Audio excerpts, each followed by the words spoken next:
You've got to be kidding me. How's it going, everyone? Welcome back to another video. Welcome back to another great day in Wisconsin where we have snow and slush and ice and salt and just horrible conditions. And the only car I have is my rear-wheel drive Mustang GT.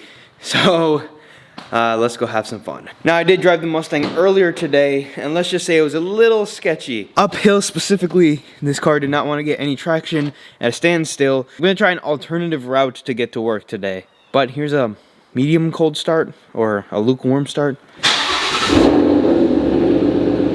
Lukewarm. But the goal of today is just to keep the car pointed straight and maybe do some donuts in the snow. It depends how much snow we have in the parking lot. So, let's get to work in one piece, get the car out of the garage, and see how the roads are looking after a couple of hours. So the problem I have is my street never gets plowed. As you can see kind of right there, there's a ton of slush and stuff on my street specifically. As soon as I get off of my street, everything is clear. So we're gonna try this one more time. And if I took a left from here, there's a hill that has a ton of slush backed up on it. This morning, I didn't know that, and I took the car and I had to go somewhere and be somewhere early in the morning, and I was sitting there just spinning, and I'm like, oh shit, I'm going to be stuck. And then a couple of cars packed up behind me. I'm like, I waved them through and then reversed a little bit, got enough speed to kind of push myself forward. And then there was cars coming from like the left because it's a stop sign. It's like a T intersection, and you're merging onto a busy road. So I wouldn't have time to just sit there. So I like banked the right really quickly and just took a different route. So I'm just gonna avoid that area completely. It's a county road all the way down to the highway. So I'm just gonna go take the main highway to the other highway. It's a little bit longer, probably adds about 5 minutes or so. The thing with driving the Mustang, tips with driving the Mustang in the snow, is you have to be very, very light on the throttle, but also sometimes you have to take your traction control off. The reason why I got stuck in the snow was because the traction was limiting the car too much, and then it just spun like very, very slowly in that one place. If the traction just turned off for a second and let the car just spin like pretty aggressively, it would have gotten itself unstuck and it would have been able to pull itself out. But because the traction control was on, the car didn't want to accelerate at all, causing it to spin in one place. So like this at a full stop, when there's slow on the ground, you just have to be very careful with the throttle and accelerate very slowly. So that kind of helps you avoid any type of situation with the snow that's on the ground. The hardest point of driving this car in the snow is accelerating and turning. With good tires, turning is not a problem, but like this, we need to accelerate from a stop, so we need to be very light on the throttle and the clutch, and just slowly accelerate out of the stop.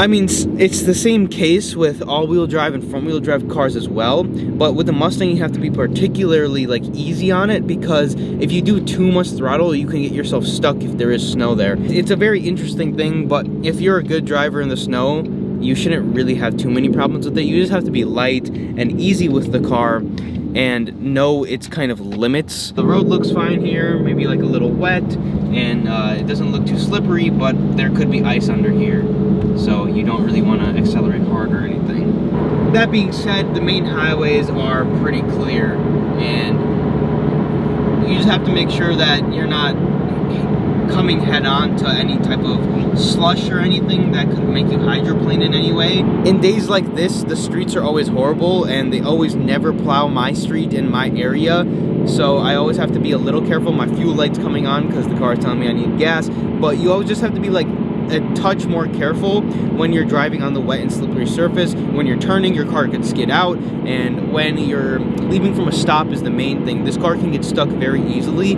so you always want to keep a little bit of momentum. I know it's not legal to 100% roll stops, and it's kind of a gray area, but if you can keep that momentum, it's always better to kind of just look around, yield a little bit, and roll the stop. But if obviously there's people around or anything, you come to a complete stop. But the best of your ability, you want to keep the momentum, even if it's just like that split second of momentum. When you come to a stop, you still have that tad bit of inertia to push yourself, and sometimes that can be the difference of you getting stuck and you being able to get out, especially in a car like this where it's rear-wheel drive and it's not on summer tires, it's on all-season tires. All of those things combined, the car still does okay in the snow, which is why I'm comfortable driving it. I'm comfortable in my abilities as a driver to drive this car in the snow and in these conditions, but it's definitely not a car and something a beginner who's just learning how to drive can do easily, because most likely they'll end up spinning it or they'll end up just stuck. The main thing with the traction controls of this car